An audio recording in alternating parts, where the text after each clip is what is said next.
नमस्कार, आप सभी का बहुत बहुत स्वागत। मैं हूं रमेश असिंगटा। हाटी मामला आज सुनवाई हिमाचल प्रदेश हाई कोर्ट में हुई। हालांकि जिस डीबी में ये आज केस लगा हुआ था, जस्टिस तरलोक सिंह चौहान और जस्टिस सुशील कुकरेजा साहब, इनकी ये कोर्ट में लगा हुआ था मामला।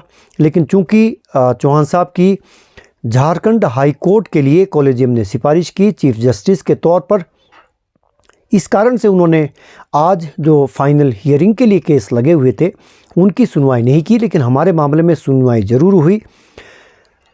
ओबीसी कल्याण संघ की 110 की एप्लीकेशन को उन्होंने एलो कर दिया। ये आज की एक डेवलपमेंट है। दूसरा, उन्होंने अगली जो तारीख है वो 7 जुलाई में अब सुनवाई होगी और उसमें कहा गया है, जो ऑर्डर आया है उसमें कहा गया कि अंतिम सुनवाई होगी। किसी भी पार्टी को यानी किसी भी पक्ष को एडजर्नमेंट के लिए अलाउ नहीं किया जाएगा, ये उन्होंने कहा। अब 7 जुलाई को कौन सी डीबी में लगता है ये तो आने वाला वक्त बताएगा। लेकिन आज सबकी निगाहें, खासतौर पर 3 लाख लोगों की निगाहें लगी हुई थी कोर्ट पर, और काफ़ी निराशा भी हासिल होती है जब अगली तारीख मिलती है कोर्ट से। कोर्ट का हम बहुत सम्मान करते हैं, लेकिन ये बात सही है कि अब बिना आंदोलन के, जो मेरा व्यक्तिगत मानना है, बिना आंदोलन के ये बात बनने वाली नहीं है। हम पहले भी कह रहे थे कि सरकार लटकाने, अटकाने और भटकाने का काम कर रही है। हमने लगातार सबसे पहले मुख्यमंत्री से ही मुलाकात की थी, तमाम बड़े अधिकारियों से मुलाकात की थी, मंत्रियों से मुलाकात की थी, तब ये कोर्ट में मैटर नहीं था। अब लगभग 40,000 छात्र छात्राओं को उनके भविष्य के साथ खिलवाड़ हुआ है, उनका भविष्य दांव पर लगा हुआ है। लेकिन दूसरी तरफ से सरकारी तंत्र पर कोई इसका असर नहीं है। जब इस सरकार को सत्ता में आए कुछ समय हुआ था, हमने कहा कि पूरा मौका दिया जाना चाहिए। इस केस की कोर्ट में पैरवी करे राज्य सरकार, हमारे पक्ष के साथ है। लेकिन उस वक्त स्टे नहीं आया था। अभी इस केस में स्टे है, ना स्टे वेकेट हो रहा है, ना फैसला कोर्ट से आ रहा है। लेकिन इसके लिए राजनीति से जुड़े लोग पूरी तरह से जिम्मेदार है। वो कौन लोग हैं आप सब वो जानते हैं। लेकिन मेरा ये व्यक्तिगत मानना है कि अब फिर से जन जागरण करने की ज़रूरत है हमारी। अब ये सब्र का एक बहुत बड़ा, सब्र की भी एक सीमा होती है। लेकिन लगातार जिस तरीके से हमारा मामला लटकता जा रहा है, या यूं कहे कि राजनीतिक लोगों ने इसको लटकाने का काम किया है, तो इसमें कोई गलत बात नहीं होगी।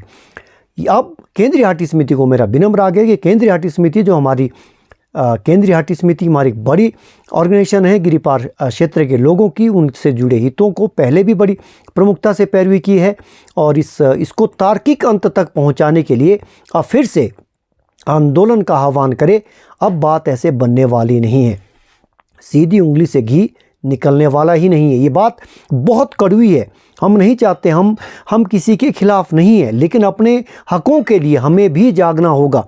चुपचाप बैठे हुए जिनके भविष्य के साथ खिलवाड़ किया जा रहा है वो भी खामोश बैठे हुए हैं। पहले ये मामला बहुत गरमाया इसके, और उसके नतीजे भी आए। सियासतदान भी, जनता से दबाव आता है। लोकतंत्र में लोक लाज बहुत बड़ी बात होती है, लेकिन लोक लाज की भी परवाह नहीं है इन सियासत से जुड़े लोग, जिनको केवल वोट बैंक की फसल बोनी है, उसे लहलानी है, उसे काटनी है। इनको कोई सरोकार नहीं है हमारे छात्रों के हितों से जुड़ा। केंद्र सरकार ने केंद्रीय कानून बनाया, अमेंडमेंट की, संसद से बिल पारित हुआ, और उसके बाद महामहिम राष्ट्रपति की मंजूरी मिली। ये काम हो गया। बावजूद इसके हमारे केंद्रीय कानून को हिमाचल प्रदेश में बहुत सारे कारणों से इसको लागू नहीं किया जा रहा है। उन बच्चों का क्या कसूर है जिन्होंने तब जब स्टे नहीं था उस वक्त अप्लाई किया था, लेकिन उनके सर्टिफिकेट नहीं बने। बहुत कम लोगों के सर्टिफिकेट बने जो 1 जनवरी से 3 जनवरी के बीच बने थे। 4 जनवरी के भी मान्य सरकार ने नहीं किए। 1 से 3 जनवरी के जरूर सर्टिफिकेट जो है वो मान्य हुए हैं, मगर अधिकांश के सर्टिफिकेट बने ही नहीं। उन अधिकारियों के ऊपर राज्य सरकार ने क्या कार्रवाई की जिन्होंने सर्टिफिकेट नहीं बनाए? अप्लाई किया था, लोग अप्लाई कर सकते थे, लेकिन जिन्होंने भविष्य के साथ, जिनकी उम्र हो गई, अब वो अप्लाई नहीं कर सकते हैं, एसटी कोटे से वो अप्लाई नहीं कर सकते हैं। ये उनका भविष्य किसने खराब किया? उन अधिकारी के ऊपर कार्रवाई करने की बजाय सरकार इसको लटकाने का काम करिए, सरकार इसको भटकाने का काम हम इसलिए करेंगे। अनुभव ये बहुत कड़वा है, हमने पूरा वक्त दिया, अलग अलग पक्ष आते हैं, कभी कुछ कहा जाता है, कभी कुछ आता है, कभी कोई बयान आता है, फिर बयान से मुकर जाते हैं। सियासतदान बहुत चतुर होते हैं, लेकिन उनकी चतुराई हमारे छात्र छात्राओं के भविष्य पर भारी पड़ रही है। ये किसी एक आइडियोलॉजी का मुद्दा नहीं है, इसमें सभी पक्षों को बेनकाब किया जाना चाहिए। जो भी इसमें रोड़ा अटका रहे हैं वो किसी भी पक्ष के हो, और जिन्होंने हमारा साथ दिया है वो भी संदेश जनता के बीच जरूर जाना चाहिए कि कौन हमारे साथ है और कौन हमारी कम्युनिटी के बिल्कुल खिलाफ है। कोई भी हो, उनको केवल वोट बैंक तक ही वो सीमित है, उनका ना कोई विजन है, ना उनका कोई दृष्टिकोण है। उनका ये है कि उनका वहाँ पर सिक्का चले। बेशक छात्रों का भविष्य शून्य हो जाए, उनको कोई सरोकार नहीं है। बहुत तीखा बोलना पड़ रहा है, लेकिन पहले भी हमने कहा है कि बगैर जन दबाव के ये मुद्दा तार्किक अंत तक नहीं पहुंचेगा। कितना समय हो गया, बहुत समय हमने दे दिया, लेकिन अब समय, हम किसी को उकसाने का काम नहीं कर रहे हैं, लेकिन अपने हकों के लिए हमें लोकतांत्रिक तरीके से नियमों की परिधि में हम सब नियमों से बंधे हुए हैं और नियमों की पालना भी करनी चाहिए। हमने पहले भी की है। लोकतांत्रिक तरीके से आंदोलन फिर शुरू करने की ज़रूरत है। जो इसके पक्षधर है वो इसमें कमेंट भी कर सकते हैं, आप लोग अपने सुझाव भी दे सकते हैं। अन्यथा इस मुद्दे को अब छोड़ देना चाहिए। मेरा तो ये मानना, बहुत दुखी मन से ये कह रहे हैं कि इस मुद्दे को फिर इस पर सियासत करने वालों को अगर हम बेनकाब नहीं कर पाए तो हमारे हाटी समुदाय के से जुड़े लोगों के साथ भी ये बहुत बड़ा ये विश्वासघात होगा। अगर हम उनको बेनकाब नहीं कर पाए, अगर हम सच को सच और गलत को गलत नहीं बोल पाए। जिन लोगों ने भी इसमें हमारा साथ दिया है, प्रत्यक्ष तौर पर अप्रत्यक्ष तौर पर, उन सभी का, किसी भी आइडियोलॉजी से वो जुड़े लोग होंगे, लेकिन जो अब सियासत कर रहे हैं, इसको लटकाने का काम कर रहे हैं, किन कारणों से वो लटकाने का काम कर रहे हैं, अगर ये मुद्दा जल्द सुलझता नहीं सुलझेगा तो फिर और उलझता ही जाएगा और हम बिल्कुल फिर इंतज़ार करते रहेंगे। वो दिन आएगा नहीं जब हमें एसटी का लाभ मिलेगा। केंद्रीय कानून बनने के बाद ये हिमाचल प्रदेश में ये देश का ऐसा पहला राज्य होगा जहां केंद्रीय कानून लागू नहीं हो रहा है।